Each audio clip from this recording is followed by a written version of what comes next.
What's up, YouTube? Team Movies here with Ad Astra Hinder's Friday. Since the film also features legendary actor Don Sutherland, who is, of course, the father of 24 star Kiefer Sutherland, I decided to do my top 10 favorite Don Sutherland movies because he's actually one of the best actors to never win an Oscar. I mean, yeah, the guy has a honorary Oscar, but that's I never count honorary Oscars as an actual Oscar, so. And like throughout his incredible life, he's been in some really great stuff. I mean, he's been like in comedies, he's done drama, crime, action. He's done some classics. I mean, you name it. Don Sutherland is just a man. So, with that being said, here are my top 10 favorite Don Sutherland movies. Alright. Coming in at number 10 is going to Joe Wright's directing film, Pride and Prejudice. Of course, it is based on Jane Austen's popular story. And you, of course, have Brenda Blythe and Donna Sutherland as the parents of Elizabeth Bennet, played by Keira Knightley, as well as Jane Bennet, played by Rosamund Pike. And actually, had you got Matthew McFadden as Darcy, Tom Hollander as William Collins. Some really good cast members. And I really quite like Don Sutherland's role as the patriarch here. I just thought he played the role really well. His father and daughter chemistry with Knightley and Pike were pretty great. I liked his romance chemistry with Brenda Blythe. Now, of course, the movie was directed by Joe Wright, who's big with period piece movies, and it has Keira Knightley, who's also pretty popular with period piece films. And yeah, I really quite enjoyed Pride and Prejudice. It's a nice romance story, and had great performances by the cast. I mean, if you guys haven't seen Pride and Prejudice, the 2005 one yet, give that one a go. It's a really good one.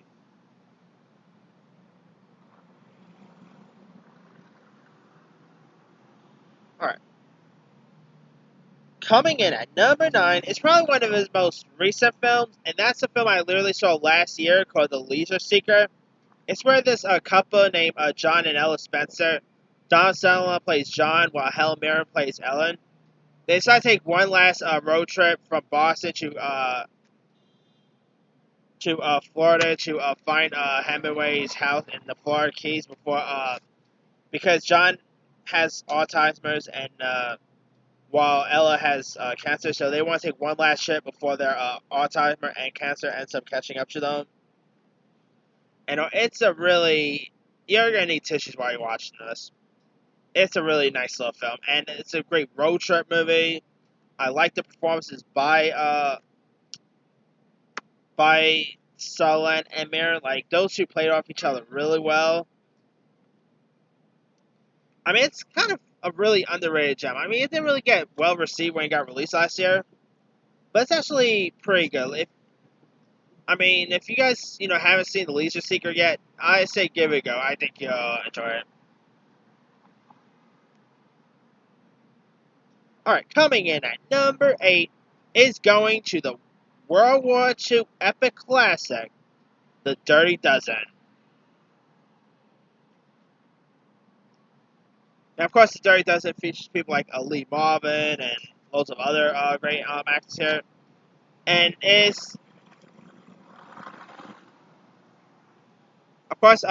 was directed by Robert Eldridge, and it's a very violent World War II action epic based on the novel by E.M. Nefelson. And it's, stars Lee Marvin as a Major Reisman, who is tasked with leading 12 convicted murders into a mass assassination mission of German officers and all. And you got Sutherland, who plays the role of Vernon Pinkley, who's serving 30 years in prison before receiving his assignment and all. I mean, this movie was actually influenced by Quentin Tarantino's Inglourious Basterds, believe it or not, so there's a little tip for you there. Pretty interesting cast members, and this was like one of Sutherland's most earliest movie performances, and I love Sutherland in this role. This is, of course, one of the most iconic World War II movies you'll ever see. I mean, if you guys never seen The Dirty Dozen, it's a classic. All right, coming in at number 7 will be Oliver Stone's directing film JFK. Now, this also features an ensemble cast. I mean, the cast list we're talking about here includes people like Kevin Costner, Gary Oldman, Joe Pesci's in this. Really great, some really great performances on this. And Sutherland actually makes a brief yet memorable.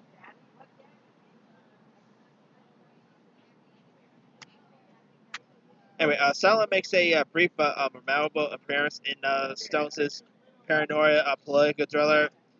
Sutherland plays the role of X, who's a shadowy colonel in the U.S. Air Force who pretty much advises New Orleans District Attorney Jim Garrison, played by Cosner, about government's involvement in the assassination of JFK. And I mean, Sutherland, I really quite liked him in this part. I thought he played the role really well, and like he had some pretty cool, you know, interactions with Kevin Costner here, and it's an interesting. Probably right here. It's a, it's of course a cool conspiracy film, and it's of course a film about pretty much about the controversy around the mixture of truth about the conspiracy theories surrounding JFK's mysterious death. If we know, of course, he ended up getting shot off. But Sutherland, I thought, was magnificent here. And if, of course, you guys haven't seen Oliver Stone's JFK yet, give it a go. It's a really good one. All right, coming in at number 6 is, of course, The Hunger Games. Now, Don Sutherland has been known for many films that older actors, probably like older people, mostly recognize him now. But he pretty much gained like a newer generation of fans when he played President Snow in the hit franchise The Hunger Games. And I mean, Don Sutherland, him as President Snow was awesome. I mean, I never really read the Hunger Games book, so I don't know how he compares with the President Snow in the books or anything. But man, Don Sutherland as President Snow in the Hunger Games franchise was still great casting. I mean, he pretty much played the main bad guy here, and he was kind of a jack off throughout the whole franchise.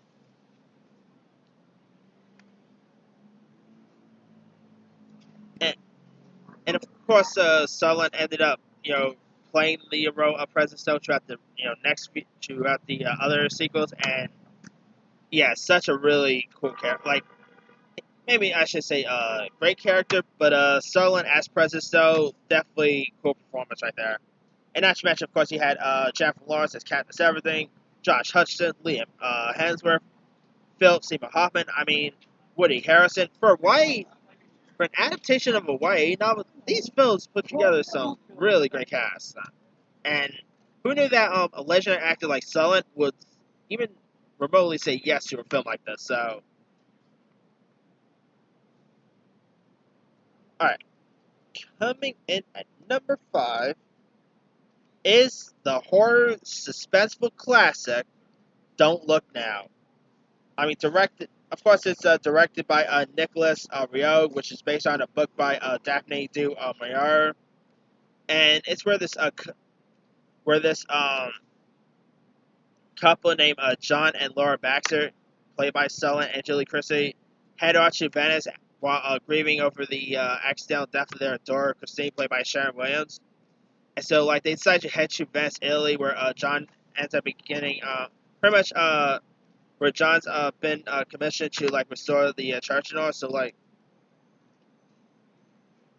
there, Laura ends up meeting these two sisters, played by literally Hilary Mason and Clarella Matanina, who ends up claiming to be in touch with the spirit of the Baxter's daughter. So Laura ends up taking them seriously, but when while carrying them, strange things ends up happening, and it's a really grisly horror film. I mean, it's of course a horror, but there's lots of suspense turns, like twisted turns here. I mean, Donald Sutherland and Julie Christie both were great here. Uh, you know, uh, I mean, the film also scored loads of award buzz, like BAFTA awards, including Best Film, Best Director, and all. And there were actually, I've been hearing rumors that they're like, I heard not so long ago that they're supposed to be remaking this. So I'll be down to see a new updated version. But Don't Look Now is one messed up film. It has some really intense moments, and it got released in like I believe the 70s. It got released in I think 74, 75, around the 70s. But it's a really good one. If you guys never seen Don't Look Now, give it a go. You'll enjoy it. All right, coming in at number 4 will be the Oscar-winning film Ordinary People. Now, in Ordinary People, we're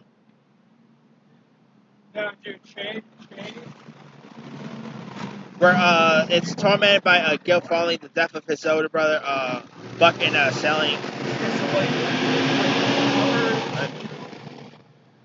Anyway, you got Timothy Hutton, who plays this teenager who's really tormented by the guilt following the death of his older brother, Buck, in a sailing accident, and so like he ends up attempting suicide, but he returns home following a extended stay at a psychiatric hospital. So like Conrad tries to like deal with his mental anguish, as well as tries to reconnect with his mother, named Beth, played by Mary Tyler Moore, as well as his wounded father named Calvin, played by Don Sutherland, and you had Judd Hirsch as the psychiatrist doctor here.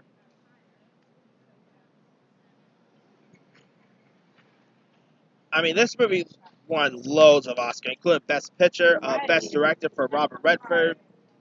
Timothy Hutton actually won Best Supporting Actor. Don Sutherland was nominated, but he lost out to Robert De Niro in Raging Bull, which I guess that was a better performance. But still, Ordinary People is a really film about loss and it's a film about mental health and all that. It's really good, and I believe this. I gotta double check, but I think this was actually Robert Redford's directorial debut, if I'm not mistaken, and great directorial debut that was. Re- Redford is of course the man, and also, oh, not to mention, I believe Mary Tyler Moore actually won an Oscar for this too. Yeah, yeah, I believe she did one. But still, that aside, Ordinary People is really good. If you guys haven't seen it, it's an Oscar-winning film. Got released in 1980. Really a terrific flick.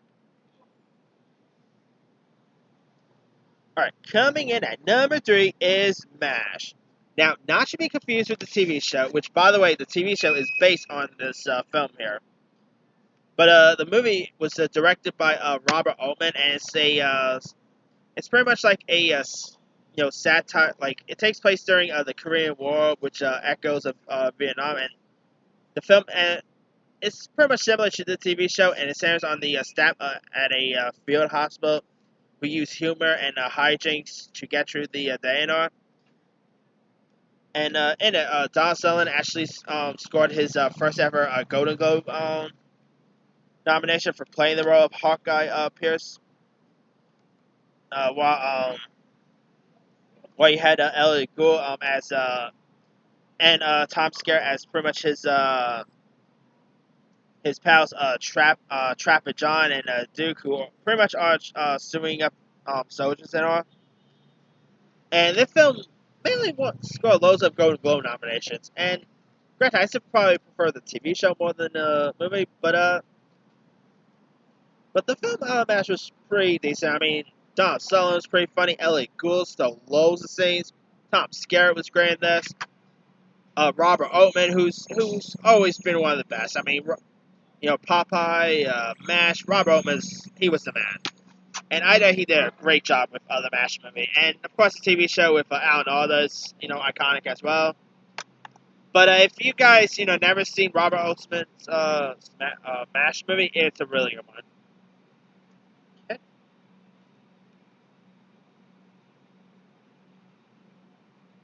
All right, my number two favorite Sutherland movie goes to Clue. Now the film is about where this detective named John Clue is trying to track down this Philadelphia executive who turns up missing, and so it's like up to Sutherland's character, who's a small town detective named John Clue, to track him down. But he also has the help of a prostitute played by Jane Fonda, who also receives some obscene letters from him. And also, they pretty much there's also like a love affair that happens between two as well. And Sutherland and Fonda both play off each other well. And Jane Fonda actually scored a Best Actress nomination for this. I thought she was great. You even had Roy Schneider was in this, and I do love me a good paranoia drill. I mean, back in the days there was some really cool like these cool political drills where you talk about the parallax of you or a president's man and all. But Clute is really cool. It got released in the 70s. Great performances by Sutherland and Fonda. I mean, if you guys never seen Clute, it's another Donald Sutherland movie worth checking out. Oh, all right. Now, my number one favorite Don Sutherland movie of all time goes to the iconic body sci-fi horror film Invasions of the Body Snatchers, which is a remake of the classic horror film that takes place in San Francisco, and you got Don Sutherland as his character named Matthew Bennell, who ends up assuming that when a friend played by Brooke Allen complains about like her husband's strange mood, and he ends up beginning to worry that it's pretty much more reports, and also it turns out that there's actually some creature stuff inside people and all, and so of course Matthew has to find a way to take them out and all, and it's based on a book by Philip Kaufman. And I mean, this is a film where people gets replaced by aliens, and it's a classic. I mean, it is a remake of a 1950s film, but this is actually one of the rare remakes that's much better than the original. Invasion of Body Snatchers is awesome. I mean, you also had Jeff Goldblum, Leonard Nimoy, Art Henda. I mean, directed by Philip Kaufman. I mean, it's a really good cast members, a good director. Yeah, one of the most iconic sci-fi movies of the era, and it's also pretty intense and gruesome to watch. There are awesome gruesome moments in this.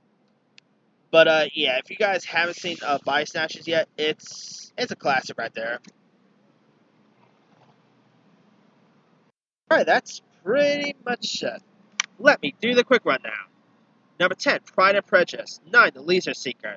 8, The Dirty Dozen. 7, JFK. 6, The Hunger Games. 5, Don't Look Now. 4, Ordinary People. 3, MASH. 2, Clue. 1, Invasion of the Body Snatcher. Now, there's loads of other ones I probably could have added. Let me pull up this credit list. Of course, the Hunger Games sequel, I probably could have had that one. Oh yeah, Keeper Gang was in Animal House. Let's see. Kelly's Hogan with Clint Eastwood, that's a good one. Speaking of Eastwood, Space Cowboys is a good one. Backdraft, The Italian Job, The Mechanic with Jason Statham, that's not one of the best. Eye of the Needle, he was a Backdraft too. There was a Backdraft too, who knows? Anyway. Fool's Gold, Horrible Bosses, A Time to Kill, which featured his son Kiefer Sutherland.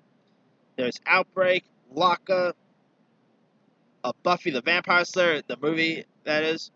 Definitely not The Eagle. Remember that movie with Channing Tatum? Yeah, no one saw that one. Citizen X. There's Fallen with Denzel and John Goodman. That's a good one. 6 Degrees of Separation, which was, by the way, Will Smith's first feature. So there's a little tip for you there. Measure of Men was really good. If you guys haven't seen that, really nice little indie. Puppet Masters, that was a good one. Definitely Not Pacific Blues, the musical film he did with Brie Larson. God, that movie sucked. But yeah, that's pretty good stuff there. But let me leave it to you guys. What are some of your favorite Don Sutherland movies? Drop a comment below. Don't forget to like, subscribe, hit that bell for more notifications. This here, C Movie signing off.